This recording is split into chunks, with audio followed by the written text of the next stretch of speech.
বৃহস্পতিবার আগরতলা গোর্খাবস্তিস্থিত প্রজ্ঞা ভবনে প্রাণী সম্পদ বিকাশ দপ্তরের পক্ষ থেকে ও ভেটেরিনারি ডাক্তার অ্যাসোসিয়েশনের সহযোগিতায় পশু কল্যাণ আইন সম্পর্কিত রাজ্য স্তরের কর্মশালা অনুষ্ঠিত হয়। কর্মশালার উদ্বোধন করেন প্রাণী সম্পদ বিকাশ দপ্তরের মন্ত্রী সুধাংশু দাস। অনুষ্ঠানে এছাড়া উপস্থিত ছিলেন আগরতলা পৌর নিগমের মেয়র দীপক মজুমদার, পশ্চিম জেলার জেলা সহ সভাধিপতি বিশ্বজিৎ শীল, আইএফএস দীপা ডি নায়ার সহ অন্যান্যরা। প্রদীপ প্রজ্বলনের মধ্য দিয়ে অনুষ্ঠানের সূচনা করেন দপ্তরের মন্ত্রী সুধাংশু দাস।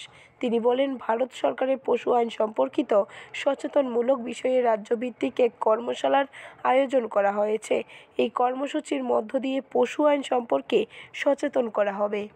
আমাদের ভারত সরকারের ক্রুয়েলটি এগেনস্ট দ্য অ্যানিমেল যে আইন রয়েছে ভারত সরকারের, এটার সম্পর্কে সচেতনতা বৃদ্ধি করা এবং আমাদের রাজ্যে যে সমস্ত পশু পাখি রয়েছে যাদের এগেনস্টে অনেক সময় ক্রুয়েলটি হয় বা বিভিন্ন রকমের অন্যায়মূলক কাজ হয়, এগুলি যাতে রোধ করা যায় তার জন্য আমাদের সারা রাজ্য থেকে জনপ্রতিনিধিগণ যেমন আসছেন, তার সাথে সাথে আমাদের অফিসিয়ালসরাও রয়েছেন, অ্যানিমেল ওয়েলফেয়ার বোর্ডের যারা সদস্য আছেন তারাও আছেন।